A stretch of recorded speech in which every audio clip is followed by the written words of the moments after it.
बहुत मेरे बड़े भाइयों ने बातें रख दी है। मित्रों, मैं 2-3 बातें ही कहूँगा।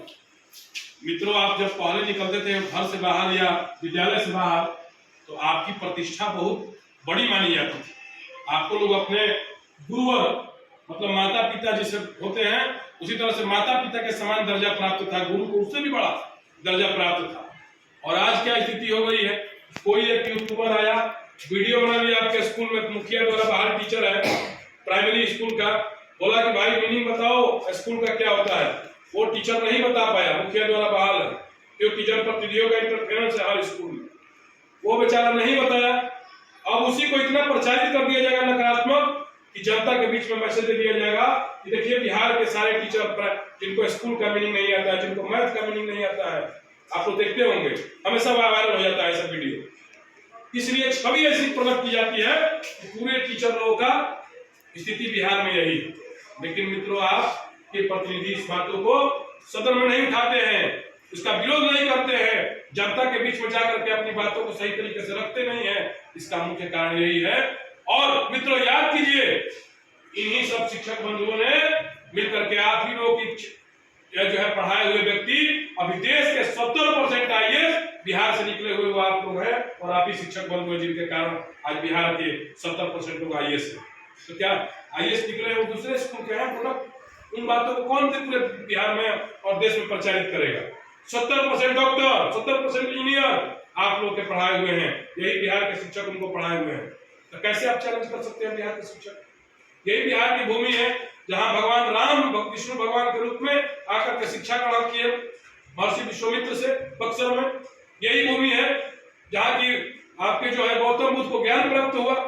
यही भूमि है जहाँ चाणक्य ने नंद वंश का नाश किया। यही भूमि है जैसे वशिष्ठ नारायण जैसे विद्वान पैदा हुए। यही भूमि है जहाँ से जेपी मूवमेंट की शुरुआत हुई। यही भूमि है जहाँ से जो है अनेकों क्रांतियां हुई, चाहे 1857 की क्रांति हो, बाबू वीर बाबू कुंवर सिंह ने की। तो ऐसी भूमि, पवित्र भूमि को कलंकित करने का पूरे देश में एक साजिश और प्लान चल रहा है। और यदि 15 से 20 वर्षों में सबसे अधिक बिहार में हरास हुआ है तो शिक्षक और शिक्षा का हरास हुआ है। इसलिए आप लोगों के बीच में हम लोग आए हुए हैं कि यदि वास्तविक में आप अपने, हम लोग क्या करते हैं, चुनाव आता है नजदीक, कोई चेहरा देखता है मोदी जी का, कोई चेहरा देखता है नीतीश कुमार का, कोई चेहरा देखता है लालू यादव जी का।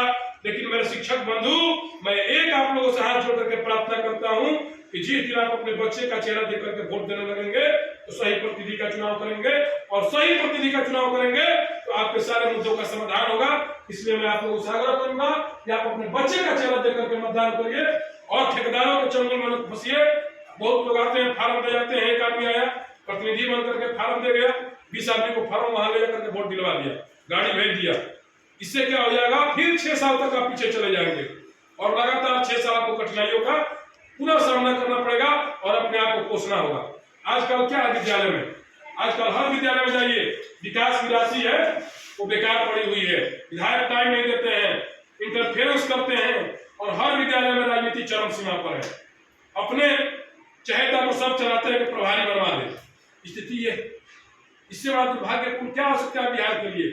मैं चाहता हूं कि जनप्रतिनिधियों से प्राइमरी एजुकेशन से लेकर के और बीए तक का, डिग्री तक का, मास्टर तक का सभी एजुकेशन को जनप्रतिनिधियों से मुक्त कराया जाना चाहिए। इसके लिए सभी शिक्षक बंधु हमारे आप लोग, मैं चाहता हूं कि अतिथि शिक्षक को नियमितकरण किया जाए, और इसके लिए मैं आप लोगों से भी आया हूं। यही नहीं, मैं चाहता हूं कि आपको जनगणना में और चुनाव ड्यूटी में लगाई जाती है, आपको जनगणना में और चुनाव ड्यूटी में लगाई जाती है। आपको एक प्रोफेसर को मिलता है वेतन 1.5 लाख और आपको वेतन मिलता है 40,000। समान काम का समान वेतन मिलना चाहिए। आप 2 घंटे ड्यूटी करते हैं, आप 8 घंटे ड्यूटी करते हैं। तो मैं आप लोगों से आग्रह करने आया हूं। आज क्या है, हमारे भाई हैं, कोई जहानाबाद से आकर नौकरी कर रहा है, कोई अरवल से आकर नौकरी कर रहा है, कोई आरा से आकर नौकरी कर रहा है।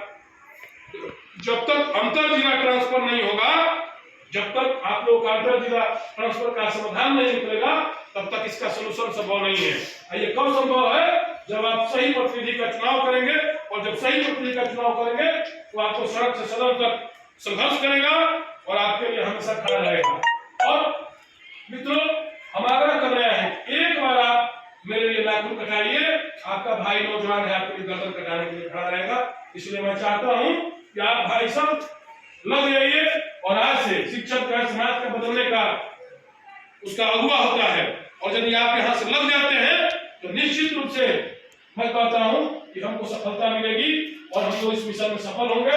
यदि आपको लगता होगा कि आपका भाई नौजवान है, जवान है, आपकी लड़ाई लड़ने में क्षमता रखता है, तो जात पात समाज संप्रदाय सबसे ऊपर उठ करके आप नौजवान साथी एक बार नौजवान को जिताइए और बिना नौजवान के बदलाव संभव नहीं है।